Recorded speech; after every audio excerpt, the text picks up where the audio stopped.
সবাই মিলেমিশে নাও, সবাই মিলেমিশে নাও। এই যে আমি নিচ্ছি। মইন, তোমারটা কই?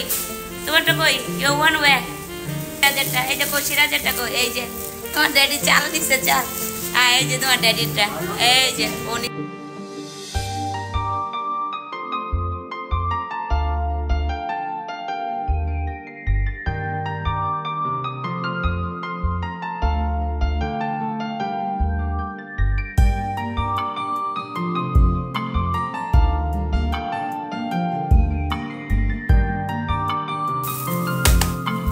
আমাদের এখানে আমি মেলাই বলি, কারণ বাংলাদেশে যেরকম মেলা হয়।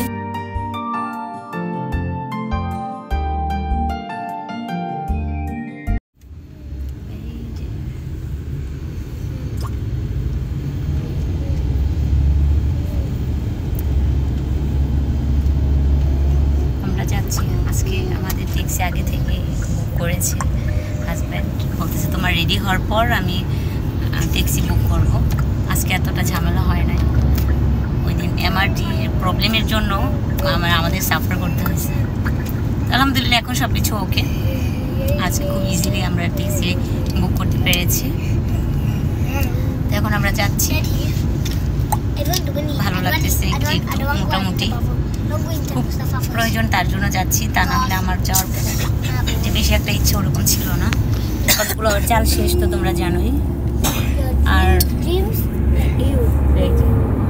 আসসালামু আলাইকুম এভরিওয়ান, নিশা বলছি সিঙ্গাপুর থেকে। আশা করি সবাই ভালো আছেন। তো কালকে তো ভিডিওতে তোমরা দেখেছো যে আমরা মোস্তফায় যাচ্ছি, কিন্তু মোস্তফায় আমি না গিয়ে আমি আগে যেখানে গিয়েছি সেটা হচ্ছে একটা মেলা। তো ওই মেলাটা আজকে দেখাবো। যারা শাড়ি গহনা খুব পরতে পছন্দ করো তাদের জন্য খুব ভালো হবে। তো আমি ওদেরকে মোস্তফায় ঢুকিয়ে দিয়েছি। ওদেরকে মোস্তফায় ঢুকিয়ে দেওয়ার পর আমি চলে আসছি মসজিদে। তো এখানে এটার পাশে কিন্তু মসজিদ আছে, মোস্তফার পাশে যে মসজিদটা ওটা। তো মসজিদে আমি ডোনেশনের জন্য মাঝে মধ্যে যখনই যাই তখনই যাই পারি আমি তাই দিই আল্লাহর নাম নিয়ে। তো ওখানে কিছু দান করে এসে তারপর আমি দেখলাম পাশে এটা। তো আমি ভাবলাম যে তোমাদের জন্য একটু ভিডিও শ্যুট করে নিই, কারণ তোমরা বুঝবে না আসলে কোথায় কেমন দাম। তো এটা হচ্ছে দীপাবলি মার্কেট, দীপাবলি বাজার। তো উনি আমাকে আন্টিটা বলতেছে একটা নিলে আরেকটা ফ্রি। তো আমি বলতেছি একটা নিলে আরেকটা ফ্রি মানে বুঝলাম না, এত সুন্দর সুন্দর ড্রেস একটা নিলে আরেকটা ফ্রি, রিয়েলি? বলে হ্যাঁ রিয়েলি। তো দীপাবলির এই বাজারটা কিন্তু অনেক জায়গায় বসে। একটা হচ্ছে লিটল ইন্ডিয়া, আরেকটা হচ্ছে মোস্তফার পাশে। তো মোস্তফার পাশেরটাই আমার কাছে বেশি ভালো লেগেছে, কারণ এখানে রিজনেবল প্রাইজের অনেক কিছু পাওয়া যায়। আমি একটু পরে আমার কিছু স্লিপার নিব, তোমাদেরকে আমি দেখাবো। স্লিপার না মানে স্যান্ডেলের মতনই। তো আমি যেহেতু আচ্ছা ওটা পরে বলতেছি। তো আমি এসেছি, তো তোমাদের জন্য একটু শ্যুট করছি। দেখো কত সুন্দর সুন্দর ড্রেস। তো আমার যেহেতু এরকম ড্রেস অনেক আছে, সেগুলোই পরা হচ্ছে না, আবার এখান থেকে নিব, তবে নিতে ইচ্ছা করছিল। যাই হোক, এই যে আমি ঘুরে ঘুরে একটু একটু যতটুকু পাচ্ছি। তবে এখানে অরিজিনাল সাউন্ড আমি দিচ্ছি না, কারণ অরিজিনাল সাউন্ডে অনেক গান বাজনা হচ্ছে এখানে, একদম ডিজের মতো প্রচুর শব্দ হয়ে মানে গান বাজনা হচ্ছে। সেগুলো আমার ভিডিওতে কপিরাইট চলে আসবে, যার কারণে আমি এখানে কোনো সাউন্ড মানে অরিজিনাল কোনো সাউন্ড আমি দেইনি। তো এখানে স্ট্রিট ফুড বলো, তারপরে ফ্রুটস বলো, সব কিছুই পাওয়া যায়। তো এটা এমন একটা মার্কেট, এখানে সবাই এসে আড্ডা দিয়ে খুব একটা মানে মজা করবে ফ্রেন্ডসদেরকে নিয়ে, অন্যরকম একটা ফিলিংস চলে আসে। তো পাশেই কিন্তু অনেক ভাইয়ারা কিন্তু আপুরা কিন্তু বসে কিন্তু আড্ডা দিচ্ছিল, তারপর খাওয়া দাওয়া করছিল। তো এখানে হচ্ছে কিছু কানের ঝুমকা। তো কানের ঝুমকাগুলো অনেক সুন্দর, আমার আসলে এতটা সময় ছিল না দেখার জন্য। তো যাই হোক, ভিডিও করতে করতে এই পর্যন্ত চলে এসেছি। মেইন টপিক যেটা, সেটা হচ্ছে আমার বাসা নিয়ে অনেকে জানতে চাচ্ছিলে যে আমার বাসা কত টাকা খরচ গেছে। তো আমার বাসায় খরচ গেছে অনেক টাকাই খরচ গেছে, যেটা আসলে যে টাকা দিয়ে আমি অনেক কিছু করতে পারতাম। অনেক কিছু বলতে 3টা ফ্ল্যাট বাসা তো নিতেই পারতাম। তো 3টা ফ্ল্যাট বাসা আমি অনায়াসে ঢাকা উত্তরা দিকে নিতে পারতাম। তো আমার বাসার পিছনে টোটাল আমার খরচ গেছে 1 কোটি টাকার উপরে। যেহেতু আমার বাসাটা হচ্ছে যে সিটি কর্পোরেশনের ভিতরে, আর সিটি কর্পোরেশনের ভিতরে জায়গার দাম এবং আমার জায়গাটার হচ্ছে যেহেতু সিটি কর্পোরেশনের ভিতরে এই জায়গাটা ভবিষ্যতে অনেক দাম হবে, তো তোমরা বুঝতেই পারছো একটা সিটি কর্পোরেশনের ভিতরে জায়গা কিনে বাসা করতে গেলে কত কি করতে হয়। বাসার নকশার জন্য মানে যে ইঞ্জিনিয়ার আমরা রেখেছিলাম, ওই ইঞ্জিনিয়ারকে আমার অনেক টাকা দিতে হয়েছে। উনি আমার জন্য একটা মানে সব কিছু মানে যেভাবে প্ল্যানিং করে না বাসা করার জন্য, ওইগুলো করে একটা বই দিয়েছে, ওটার জন্য আমার পে করতে হয়েছে। আর অনেক কাগজপত্র দিয়ে সরকারের আন্ডারে আর কি, যে সরকারি যে অফিসগুলো আর কি, সরকারি অফিসে হচ্ছে যে নকশা পাসের জন্য একটা করতে হয় না, অ্যাপ্লাই করতে হয় আর কি নকশা পাসের জন্য, বাসা নকশা। তো বাসা নকশা পাসের জন্য কাগজ করে ফেলেছি, আমাদের ওটা হয়ে গেছে, বাসা করার সাথে সাথে ওটাও হয়ে গেছে। তো আমার বাসাটা একদম মানে আছে না যে পেপারস, তারপরে বাসা নকশা। তো আমার বাসাটা হচ্ছে 2 তলা ফাউন্ডেশনের বাসা। তো আমার 2 তলা ফাউন্ডেশনের বাসা এই জন্যই, কারণ যেহেতু ভবিষ্যতে আমি এটাকে ভাড়া দিব না, সেহেতু আমি আর এত বড় বিল্ডিং করিনি। 2 তলা আমার জন্য এনাফ ছিল। ভবিষ্যতে তোমরা 3, 4, 5 তলা পর্যন্ত করতে পারবে যারা নিতে চাও। তো অনেকেই বলতেছে আপু তোমার বাসাটা ঢাকা হলে বইলো, আসলে ঢাকা না। ঢাকায় আমি বাসা আসলে কিনতে চেয়েছিলাম, কিন্তু বাসা তো আর কেনার সামর্থ্য নাই, ঢাকা তো অনেক দাম। তবে ফ্ল্যাট বাসা আমি কিনতে চেয়েছিলাম, বাট আমার আম্মু কিনতে দেয়নি। তো আমার আম্মু বলছে যে ঢাকায় আমি থাকতে পারবো না, যদি ময়মনসিংহ করে তাহলে। কিন্তু ঢাকা থাকলে আমাদের জন্য সুবিধা হয় কি, বাচ্চাদেরকে নিয়ে এত কষ্ট করে ময়মনসিংহ আবার জার্নি করে আসাটা অনেক কষ্ট হয়ে যায় আমাদের, অনেক, যেটা আমি ভাষায় প্রকাশ করতে পারবো না, এত কষ্ট হয়। প্লেনে 5 ঘন্টার মতো, মানে ইমিগ্রেশন সব কিছু মিলে কিন্তু 5 ঘন্টা, মানে 3 ঘন্টা 40 মিনিট লাগে বাংলাদেশে এসে পৌঁছাইতে। আর এয়ারপোর্টের অবস্থা তোমরা জানোই, 1-1.5 ঘন্টা তো ওখানেই লেগে যায়। তো সব মিলিয়ে 5 ঘন্টার উপরে চলে যায় আমাদের এয়ারপোর্টে। এই যে ছোট ছোট বাচ্চাদেরকে নিয়ে চলে যায় আবার জার্নি করে ময়মনসিংহ, খুব কষ্ট হয় আমাদের। তো আমি এই যে মসজিদটা তোমাদেরকে দেখিয়ে দিচ্ছি, মসজিদটা কিন্তু অনেক সুন্দর আলহামদুলিল্লাহ। তো মসজিদে আমি সবসময় আসি, যখনই আমি এইদিকে আসি আমি মসজিদে অবশ্যই যাই।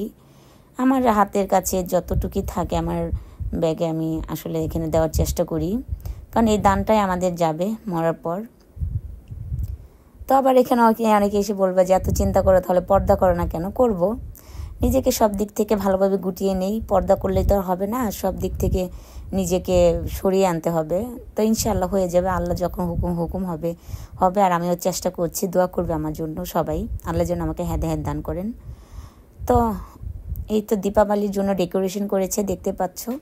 এবার 1 মাস আগেই করে ফেলেছে, দীপাবলি এই মাসের লাস্টের দিকে হবে। তো রাতে দেখলে তোমরা বেশি ভালো লাগবে তোমাদের কাছে, কারণ রাতে কিন্তু অনেক লাইটিং হয়। তো এই যে মুস্তফার সামনে কিন্তু এই যে মিনি মাঠটা, মানে মিনি মাঠ নাকি বা মানে এটাকে কি মাঠ বলে আমার এতটা ধারণা নেই।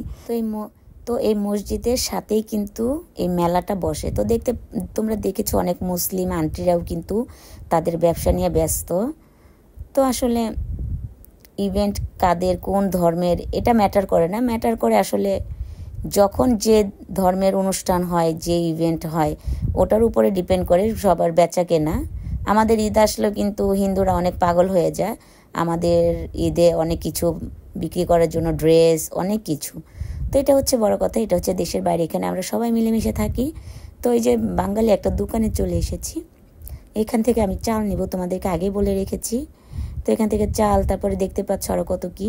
তো আমি যেটা বলতেছিলাম আমার কাজের কথা আসি, সেটা হচ্ছে যে আমার অনেক আপুরা আমাকে জিজ্ঞেস করছিল আপু তোমার বাসাটা কোথায়? তো ময়মনসিংহ।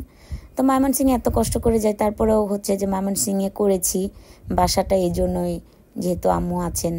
তো আম্মুর মুখে দিকে তাকিয়ে করেছি। এখন প্রতিদিন আমার মানে হাজব্যান্ডের সঙ্গে আমার এগুলো নিয়ে অনেক কথা হয়। হাজব্যান্ড শুধু একটা কথাই বলে যে আমার তো অনেক কষ্ট হয়ে যায় বাচ্চাদেরকে নিয়ে, তোমার আম্মু কেন এটা বুঝতে চায় না? তো বলে আমার শাশুড়ি এই জিনিসটা কেন বুঝতে চায় না? তা আম্মু যেটা বলে ওটাই, ওনার কথাতে উনি কোনো নড়চড় নাই, উনি যা বলবে তাই করতে হবে, এটা হচ্ছে বড় কথা। তো আম্মুর কথা মতোই সব কিছু আসলে করার চেষ্টা করলেও সব সময় যে আম্মুর কথা মতোই আসলে সব কিছু করে যে আমি সফল হবো, বিষয়টা কিন্তু ওরকম না। আম্মু এখন মুরব্বী মানুষ, উনি হচ্ছে ছোট বাচ্চাদের মতো, অনেক কিছু বায়না করে, আমরা সেটা পূরণ করার চেষ্টা করি। কিন্তু আম্মুকে পরে বললাম যে আম্মু আসলে আমাদের অনেক কষ্ট হয়ে যায়, আমরা হচ্ছে যে আমার বাসাটার পিছনে যেহেতু এত টাকা খরচ হয়ে গেছে, সেহেতু আমি চাই না আমি বাংলাদেশে আসলেও প্রয়োজন হলে আমি হোটেলে উঠবো। যদি আমার আত্মীয় স্বজন অনেকে বাসা আছে, ভাই বোন আত্মীয় স্বজন, কিন্তু আমার হাজব্যান্ড আসলে কারো বাসায় গিয়ে থাকতে চায় না, উনি হচ্ছে একটু অন্যরকম। তো এই হচ্ছে কথা, যেহেতু বাংলাদেশে আমি কোনো দিন সেটেল হব না বাচ্চাদেরকে নিয়ে, তো আমার কথা হচ্ছে যে আসলে আমি বাসাটা রাখতে চাই না। তো এই বাসার টাকাটা দিয়ে অনেকে বলতেছে আপু সিঙ্গাপুরে একটা ব্যবসার কাজে লাগিয়ে দাও বা কোনো একটা ভালো কিছুতে তুমি ইনভেস্ট করো। তো সিঙ্গাপুরের টাকায় কিন্তু এটা বেশ বড় একটা অ্যামাউন্ট আমার কাছে। আমার যদি ভবিষ্যতে মনে হয় যে সিঙ্গাপুরে আমি কোনো কিছুতে ইনভেস্ট করব, তবে এখন যেটাই করি না কেন আমার বুঝে শুনে করতে হবে। কারণ এর আগে যে বাসাটা করেছি, আসলে বাসাটা করার পিছনেও অনেক কথা আছে। তো এই ভিডিওতে আসলে সব কথা বলে শেষ করা যাবে না। বাসাটা কেন এত করার সিদ্ধান্ত নিয়েছি, তো আমার জায়গা এটা হচ্ছে যে আরেকটা জায়গা আছে, ওটাতে বাসা করার মূলত প্ল্যান ছিল। তো ওখানে আমার হাজব্যান্ড বাসা করতে চেয়েছিল, যেহেতু ওটা একটু গ্রামে পড়ে যায়। তো আসলে আমার পরে চিন্তা হলো এত টাকা দিয়ে যেহেতু বাসাই করব, তাহলে গ্রামে কেন করব, টাউনের দিকেই করি। তো মূল বিষয়টাই হচ্ছে এটা। তো এটা ডিটেলস বলবো না অন্য একটা ভিডিওতে। আমরা এই তো চলে আসছি বাসার খুব কাছাকাছি, এই তো এখন নেমে যাব। দেখো ঘুমে আমার চোখ কেমন করতেছে, মানে সকাল ভোরে উঠে ওদের জন্য রান্নার ব্যবস্থা করলাম, বাজারে গেলাম। তো এখন হচ্ছে এই যে ওর ড্যাডির সামনে বসছে, আমরা চলে আসছি। আমার প্রচুর ঘুম পাচ্ছে, আর তার মধ্যে আবার বৃষ্টি শুরু হয়ে গেছে, দেখতে পাচ্ছ পিছনে বৃষ্টি ঝিরিঝিরি। তো এখন আমরা নেমে যাবো, বাসায় গিয়ে পরটা আমার সেট করতে হবে। সবাই মিলেমিশে নাও, সবাই মিলেমিশে নাও। এই যে আমি নিচ্ছি, ময়ূর তোমারটা কই, তোমারটা কই, your one way your plastic, okay. এই যে সিরাজেরটা, এই যে কই সিরাজেরটা কই, এই যে তোমার ড্যাডিটা কই, তোমার ড্যাডি চাল নিছে চাল, হ্যাঁ এই যে তোমার ড্যাডিটা, এই যে ও নিছে। দেখো এখানে কত মানে বয়স্ক মহিলা আন্টিরা যারা আছে, বয়স্ক আন্টিরাও এত বয়স হয়ে গেছে, তারপরে তোমাদেরকে দেখা দাঁড়ো ক্যামেরাটা ঘুরাইয়া। এই যে দেখো আন্টি কত বয়স হয়ে গেছে, দেখছো হাতে নিয়ে যাচ্ছে, এই যে দেখছো। আমাদের বাংলাদেশের আমাদের চাচি মা খালা এদের দেখা উচিত এই ভিডিওগুলা। কারণ কেন, আমার আম্মু মা খালারা সবসময় খালি ঘরেই বসে থাকে, কেউ মানে একটা বাজারে গিয়ে যে একটা জিনিস কিনে নিয়ে আসবে এখানের মতো না, খালি বাসায় বসে থাকো, খালি বাসায় বসে থাকো, ওনাদের কাজই এটা। তো তোমাদেরকে শর্টকাটে আমার জুতাগুলো দেখাই দিই।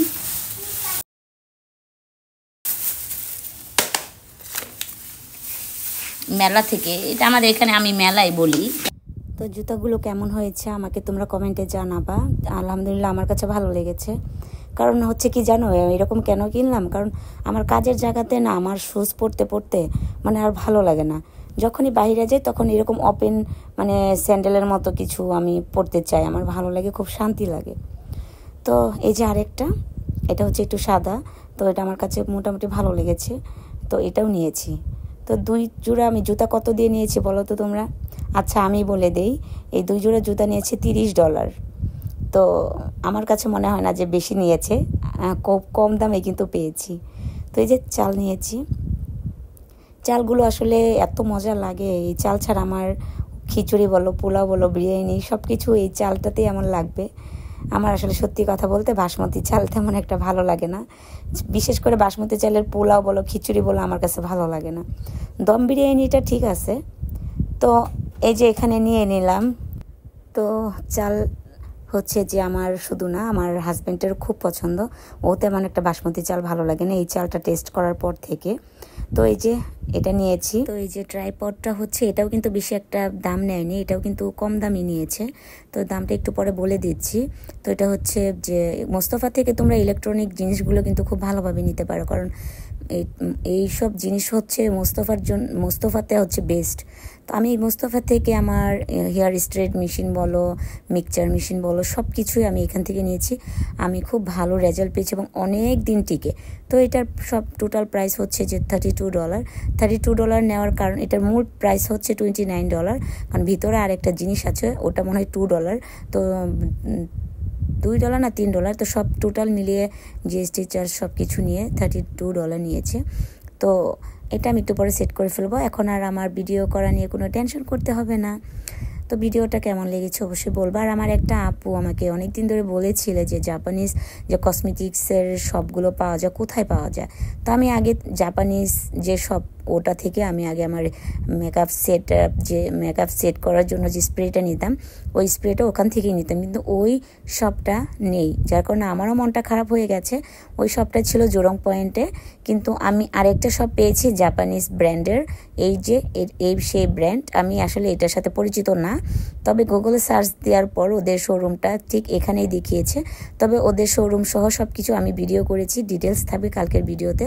তো কালকে ভিডিওটা মিস করবে না, সবাই ভালো থেকো, আল্লাহ হাফেজ।